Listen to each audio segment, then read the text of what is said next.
Hello everyone. ఇవాళ మనతో పాటు ఉన్నారు creative director and political analyst Geetha Krishna గారు. వారితో మాట్లాడదాం. Hello sir. హాయ్.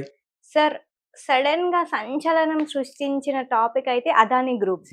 అది మన భారతదేశంలోనే గాకుండా అమెరికాలో గూడా ఇంకా వాళ్ళ పైన కేసెస్ అవన్నీ ఫైల్ అయితున్నాయి అని జెప్పి న్యూస్ ఒస్తుంది. సో, అసలు ఏం జరుగుతుంది ఆ గ్రూప్ వెనక? యాక్చువల్‌గా గౌతమ్ అదానీ అండ్ అదానీ గ్రూప్ హ్మ్. Has become the richest company okay. In entire Asia and many countries in the world. ప్రపంచంలోనే చాలా దేశాల్లో ఉన్న వాళ్ళకంటే ధనికమైన కంపెనీ అని. హ్మ్. ఓకే. ఇక్కడ వాళ్ళ వాళ్ళ షేర్స్ ఇక్కడ కానీ ఇంటర్నేషనల్లీ కానీ it is doing very well. హ్మ్. ఓకే.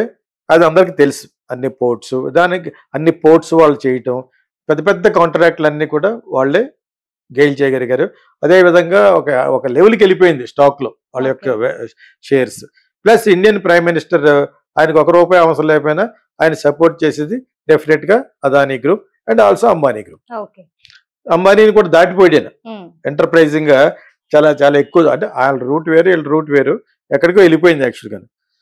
రెన్యూబుల్ ఎనర్జీ అంటారు కదా, తెలుగులో ఏదో అంటారు. రెన్యూబుల్ ఎనర్జీ అంటే పవర్ కి సంబంధించింది, wind mills, solar, all comes under renewable energy. యాక్చువల్గా జస్ట్ బేసిక్ చెప్పేస్తాను. మరి నేను ఎప్పుడు కూడా మాట్లాడుకునేట్టు చెప్తేనే అర్థం అవుద్దని. దానికి సైంటిఫిక్ గా చెప్పడం మొదలు పెడితే అటు కట్టేతాడు. సైంటిఫిక్ చెప్పండి, నాకు తెలిసినా కూడా చెప్పండి చెప్తాను. యాక్చువల్గాను దట్ ఈస్ నాట్ నీడెడ్. అమెరికాలో అదాని మీద ఎందుకు చేశారు, అమెరికన్స్ ని అమెరికన్ స్టాక్ ఎక్స్చేంజ్లో నటులను వాళ్ళందరినీ నమ్మించి వాళ్ళ బ్యాంకులు నమ్మించడం అంటే చేస్తున్న బిజినెస్. దాని మీద కొన్ని బిలియన్స్ డాలర్స్ అక్కడి నుంచి అప్పు తీసుకుని అది ఇండియా వచ్చి ఇండియాలో కొంత బ్రైవ్, ఇండియా యొక్క స్టైల్ అది. జనాలు అందరికీ అర్థం తెలిసి అతను వాళ్ళ మీద దుమ్మెత్తున్నారు. ఇండియాలో మహాడితే కామ్యామ్య బెంచుకొని చేయి పెట్టబోతే జరగదు. ఆ విధంగా చాలా మందికి ఇచ్చారు. ఇచ్చిన వాళ్ళు బాగా మేజర్ గా ఇచ్చింది జగన్ బలి అయిపోయాడు. 1700 కోట్లు ఇచ్చాడు అతనికి. అన్ని కోట్లు ఇవ్వడం గల కారణం పెట్టి ఒక ఆఫీసర్ ద్వారా, ఆఫీసర్ కూడా బాగా మొట్ట చెప్పి ఒక లెవెల్కి పట్టుకొచ్చారు. ఇప్పుడు అదే గ్రూపు జగన్ ఓడిపోయాడు కాబట్టి చంద్రబాబు నాయుడు కూడా ఇవి తెలిసినా తెలియకపోయినా ఇలా జరుగుతాయని తెలుసు, ఆయన సపోర్ట్ చేస్తున్నాడు. చంద్రబాబు నాయుడు గారు కూడా వాళ్ళు పెట్టుబడి పెట్టేవాళ్ళు వేల కోట్లతో వస్తున్నారు, 1,00,000 కోట్లతో పెడతానని చెప్పాడు. వాళ్ళు సపోర్ట్ చేయకపోతే ఉంటుంది. అసలు శాంక్షన్ చేసింది ఎవరు, అతనే. ఎవరు, జగన్ చేశాడు. ఊరిని ఎందుకు చేస్తాడు, ఏ చీఫ్ మినిస్టర్ చేయడు. వాళ్ళ కిక్ బ్యాక్స్ అందాలి, వాళ్ళకి వచ్చే డబ్బులు వస్తేనే ఇక ఈ 1000 ఎకరాలు నీకు ఇస్తాను, గవర్నమెంట్ వచ్చి నీకు తక్కువ రేట్ వస్తుంది కాబట్టి ఆ మిగతా రేటు నాకు ఇచ్చే అంటారు. అది చంద్రబాబు నాయుడు అంతే, స్టాలిన్ అంతే, జయలలిత అంతే, వైఎస్ రాజశేఖర రెడ్డి అంతే, జగన్ ఇంకా ఎక్కువ. వీళ్ళందరికీ 2 ఆకులు ఎక్కువ తిన్నాడు కాబట్టి చూడడానికి ఆస్కార్ గాను ఉన్నా కూడా బాగా సంపాదించాడు. ఇది చంద్రబాబు నాయుడు గారు తెలిసినా కూడా ఎందుకు ఆపలేడంటే రాష్ట్ర అభివృద్ధి జరగడానికి అదానీ ఇలాంటి వాళ్ళు రావాలి. నేను దాని గురించి మొన్న చెప్పాను. అదానీ వచ్చాడు కానీ ట్యాక్స్లు కట్టడం అవి కట్టడానికి రాష్ట్రానికి ఏమొస్తుంది? రాష్ట్రానికి ఆదాయం రప్పించాలంటే మీరు ఓన్లీ అదానీ వచ్చేస్తే సరిపోదు, మీకు ఏదో ముడుపులు కట్టే అందేస్తే సరిపోదు. అది జనాలకి రేపు పొద్దున్న చేసినప్పుడు ట్యాక్స్లు సరిగ్గా కట్టలేదనుకో, తక్కువ కడతాననుకో, రాష్ట్రానికి ఏమో రాదు, రాష్ట్రం అభివృద్ధి చెందదు. సో ఇవన్నీ వీటి గురించి మొన్న ఒకసారి మాట్లాడాం. ఇప్పుడు డైరెక్ట్ గా బయట ఎందుకు పడ్డారంటే అమెరికాలో డబ్బులు అప్పు తీసుకుని భారతదేశంలో ఇక్కడ జనాలు మెయింటైన్ చేయడానికి చీఫ్ మినిస్టర్ని, ఆఫీసర్లని మేనేజ్ చేయడానికి ఇక్కడ లంచం, బ్రైబ్ అంటే ఇదేంటిది? అతని మీద బుక్ చేసిన కేసు ఏంటి? FBI అక్కడ అమెరికాలో ఫ్రాడ్యులెంట్ కేసు. ఓకే, అది ఒక విధంగా వాళ్ళకి అది మనీ లాండరింగ్ కింద వస్తుంది. You are taking money from us and you are giving to misusing in India. మీరు రాంగ్ గా వాడుతున్నారు. కరెక్ట్ గా మన భాషలో మనం మాట్లాడుకుంటేనే జనాలకు అర్థం అవుతుంది, టెక్నికల్ గా చెప్తే అర్థం అవుతారు. అర్థమైందా? బ్రైబరీ అంటే లంచం. ఓకే, ఇందా చెప్పాను కదా, బ్రైబరీ కూడా ఇలా చేర్చి పెట్టారు అనమాట. డబ్బులు మా దగ్గర తీసుకుని అక్కడికి వెళ్ళి బ్రైబరీ ఇవ్వటం, లంచం ఇవ్వటం. ఇండియాలో లంచం ఇవ్వకపోతే జరుగుతున్న సంగతి ప్రపంచం తెలుసు. వాళ్ళు ఎందుకు పెట్టారు ఈ కేసు? ఇక్కడ వస్తాడు అసలు హీరో, యాంటీ హీరో అంటావా, రియల్ హీరో రాహుల్ గాంధీ.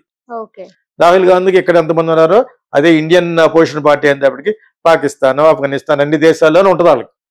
వాళ్ళు ఇప్పుడు కాదు కదా, ఎప్పుడు 100 ఏళ్ళ పార్టీ అది. ఇప్పుడు అతను బాగా నాలెడ్జబుల్ చేసి అతను పెట్టే ఫిట్టింగ్ ఇది. మోడీ గారికి దెబ్బతీస్తే ఎలా చేయాలి? మోడీ గారి మనిషి అయినా అదానికి దెబ్బతీయాలి, గౌతమ్ అదానికి దెబ్బతీయాలి. ఇప్పుడు ఎవరు మోడీ గారి చిక్కుల్లో పడ్డాడు. ఇది ఎంత విచిత్రం అంటే అదే కాంగ్రెస్ రేవంత్ రెడ్డి అదానికి ఫేవర్ ఇక్కడ. జగన్తో పాటు అతనికి 3 ప్లందు ఉంటాయని.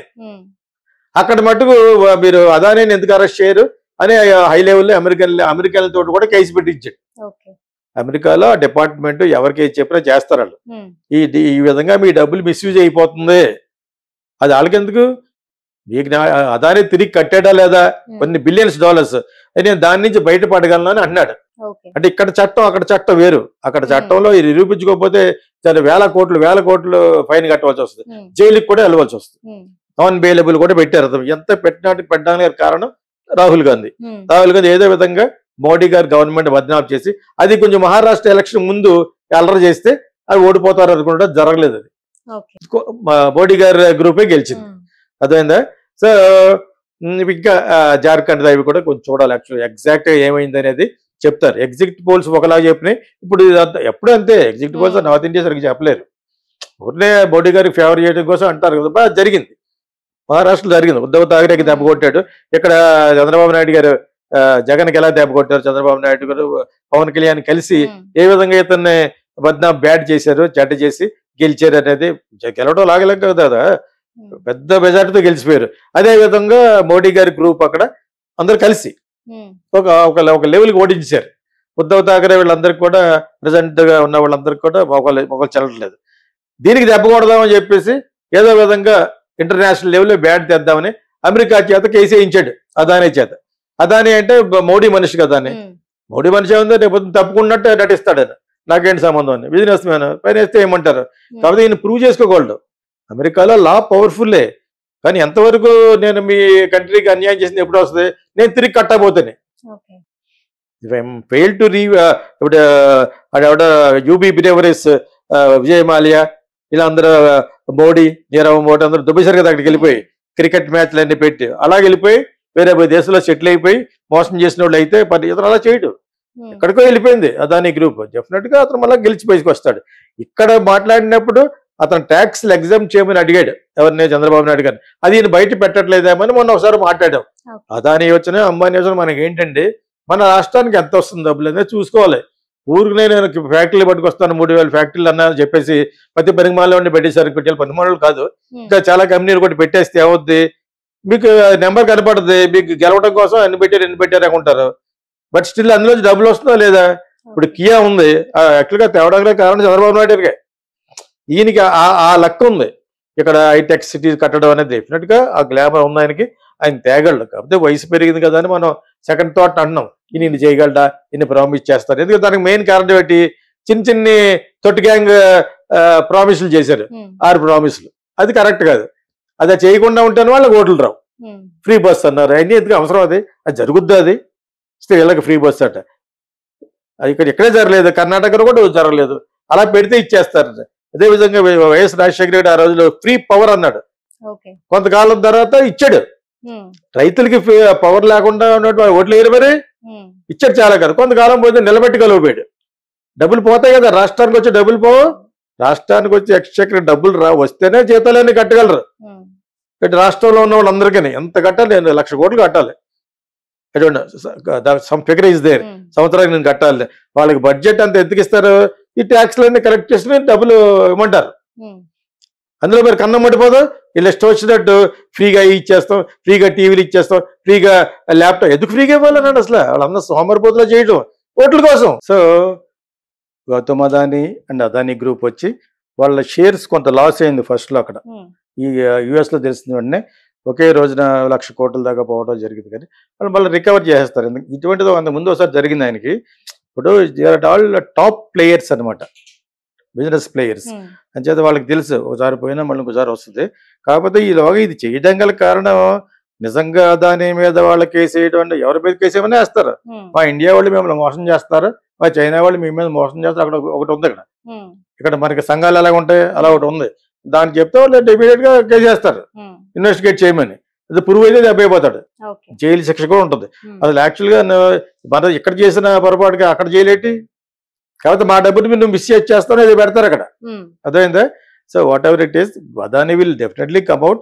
అండ్ ఆల్సో ఇక్కడ రికమెండేషన్లు అవి ఎందుకుంటాం అంటే, ఇది మోడీకి కావాలని పేరు పోగొట్టుకోడు కదా. అది మోడీ గారు అసలు లేడు. మోడీ గారికి ఫ్రెండ్ గా, మోడీ గారి ఇతను సంపాదించుకోమంటాడు. రేపు పొద్దున ఎలక్షన్ ఏదో 1,00,000 కోట్లు ఇస్తాడని. అర్థమైందా? ఇతన్ని ఆయనకు అవసరం లేదు.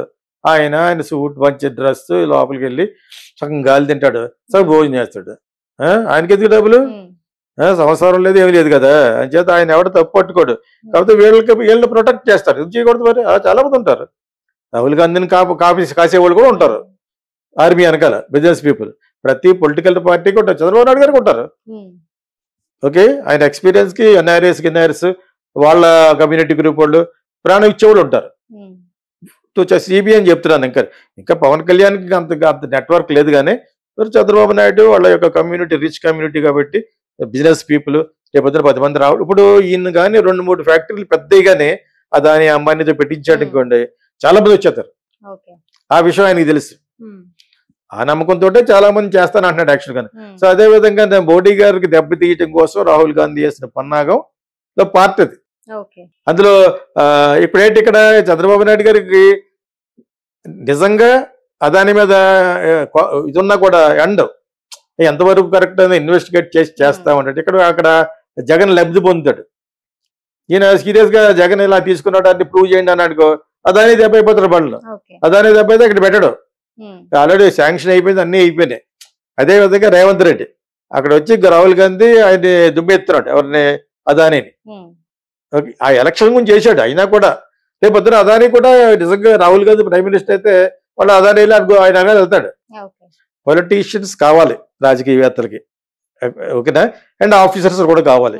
ఇప్పుడు ఆఫీసర్ డినై చేశాడు అనుకోండి, ఆఫీసర్ని పెద్ద లెక్క చేయలేదు. వాడు సడన్ గా రోజు ప్రెస్ మీట్ పెట్టి నన్ను ఇలా చేయమన్నాడు చీఫ్ మినిస్టర్, నేను ఇలా చేయమని చెప్పేది మొత్తం బరువు పోతుంది.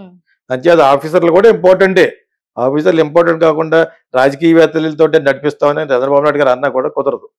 చంద్రబాబు నాయుడు గారు కాదు కదా, మోడీ అని కూడా ఆఫీసర్స్ చాలా మంది హెల్ప్ చేస్తేనే అటువంటి ఆఫీసర్లను కొంతమంది మినిస్టర్లు చేశారు. జయశంకర్ లాంటి ఫారెన్ మినిస్టర్ అయినా ఒకప్పుడు బ్యూరోక్రాటే కదా, ఐఏఎస్ ఆఫీసర్ అయినా. సో ఆయన ఎందుకు చేశాడు? వాళ్ళ వల్ల బాగా జరుగుద్దని, బాగా డెవలప్ చేస్తారని చెప్పేసి. So officer also as important as మినిస్టర్సే. వాళ్ళు లేకుండా వాళ్ళు చేస్తే వాళ్ళు చిన్న ఫిట్కి పెట్టచ్చు. తెలిసి తెలియని దానికి చేస్తూ ఉంటారు రాజకీయవేత్తలు. దానికి అసలు దాని వెనకాల ఉన్న రహస్యం ఆఫీసరే తెలుసు. ఆఫీసర్ లేకుండా రాజకీయవేత్త ఆడికి ఏం తెలుసు? అడిగి 10th క్లాస్ చదివి ఉంటాడు ఒకడు, అడిగి చదువు ఉండదు, సంజయ్ ఉండదు, ఏం తెలుసు అంటాడు అడిగి. ఈ రోజున ఒక రాజకీయవేత్త గురించి ఇంకో రాజకీయవేత్త బ్యాట్ తెచ్చుకోడు. అంచేత వాళ్ళని వెంటనే కట్ చేస్తారు తప్పు చేస్తేనే.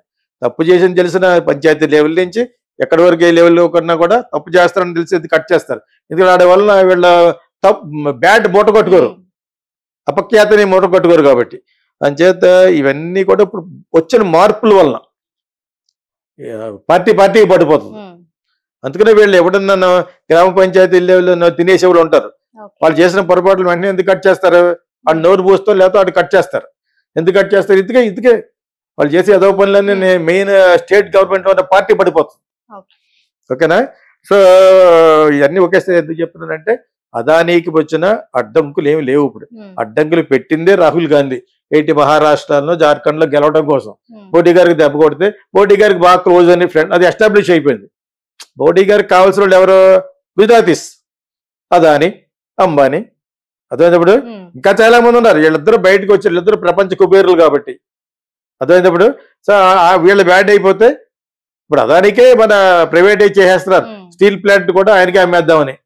సో ఇంత లెక్కల్లో అదానికి బ్యాడ్ చేస్తే మోడీకి బ్యాడ్ అయిపోతే మోడీకి ఓట్లు వేయరు అనుకున్నారు, వేస్తారు కదా.